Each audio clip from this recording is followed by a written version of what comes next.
বাংলাদেশ ভারতের দীর্ঘদিনের বন্ধুপ্রতিম সম্পর্ক এখন হিম শীতল পর্যায়ে। বাংলাদেশের অন্তর্বর্তী সরকার দায়িত্ব গ্রহণের পর টানাপোড়েন বাড়তে থাকে দুই দেশের। আর এর জেরে ভারতের উত্তর পূর্বাঞ্চলের ৭ রাজ্য বা 7 সিস্টার্স নিয়েও তৈরি হয় নানা বিতর্ক। এবার সেই 7 সিস্টার্স নিয়ে বাংলাদেশের বিকল্প পথ হিসেবে নতুন পরিকল্পনা করছে ভারত সরকার। বিস্তারিত আরিফ হাসানের প্রতিবেদনে। গত মার্চে চীন সফরে গিয়ে প্রধান উপদেষ্টা ডক্টর মোহাম্মদ ইউনূস বাংলাদেশকে ভারতের 7 সিস্টার্সের একমাত্র ওসিয়ান অভিভাবক দাবি করেন। প্রফেসর ইউনূসের সেই বক্তব্যের পরই যেন টনক নড়ে ভারতের। এরপরেই দেশটি নতুন করে নিজেদের কৌশল পর্যালোচনা করে এবং বাংলাদেশের বিকল্প পথ তৈরির দিকে মনোযোগ দেয়। গত বছরের জুলাই অভ্যুত্থানের মধ্য দিয়ে বাংলাদেশের রাজনৈতিক পট পরিবর্তনের পর ভারতের সঙ্গে সম্পর্ক কিছুটা শীতল হয়ে পড়েছে। ফলে ভারতের মূল ভূখণ্ডের সঙ্গে উত্তর পূর্বাঞ্চল অর্থাৎ আসাম, ত্রিপুরা, মিজোরাম, মণিপুর, নাগাল্যান্ড, অরুণাচল প্রদেশ ও মেঘালয়ের সাথে সংযোগ নিয়ে অনিশ্চয়তা তৈরি হয়।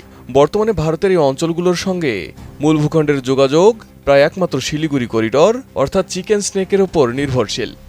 সব মশার বিরুদ্ধে সুরক্ষা দিতে এলো বসুন্ধরা এক্সট্রিম অ্যারোসল, মশার বিরুদ্ধে এক্সট্রিম সুরক্ষা। এই পরিস্থিতিতে ভারত নতুন বিকল্প সংযোগ ব্যবস্থা গড়ে তুলতে এগিয়ে এসেছে। পরিকল্পনার অংশ হিসেবে ভারত মেঘালয়ের শিলিং থেকে আসামের শিলচর পর্যন্ত একটি 4 লেনের হাইওয়ে নির্মাণ করছে। এটির দৈর্ঘ্য 166.8 কিলোমিটার এবং এর ব্যয় ধরা হয়েছে প্রায় 22,864 কোটি রুপি। এটি চালু হলে ভ্রমণের সময় 8.5 ঘন্টা থেকে কমে 5 ঘন্টায় নেমে আসবে। প্রকল্পটি 2030 সালের মধ্যে শেষ হওয়ার লক্ষ্য নির্ধারণ করেছে দেশটি। ভারত শুধু সড়কপথ নয় বরং মিয়ানমার হয়ে সমুদ্রপথও তৈরি করছে।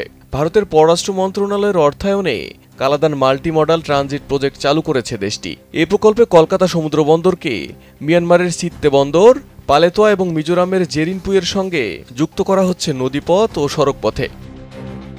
বর্তমানে ভারতের বাকি অংশের সঙ্গে 7টি উত্তর পূর্বাঞ্চলীয় রাজ্যের যোগাযোগের একমাত্র পথ শিলিগুড়ি করিডোর, যাকে চিকেন স্নেক নামেও পরিচিত। অন্য দুটি প্রবেশপথ বাংলাদেশ ও মিয়ানমারের মধ্য দিয়ে। তবে বাংলাদেশ সরকার বঙ্গোপসাগরের মাধ্যমে প্রবেশাধিকার সীমিত করেছে এবং এই অঞ্চলে জলপথের ওপর বাংলাদেশের নিয়ন্ত্রণ বজায় রেখেছে।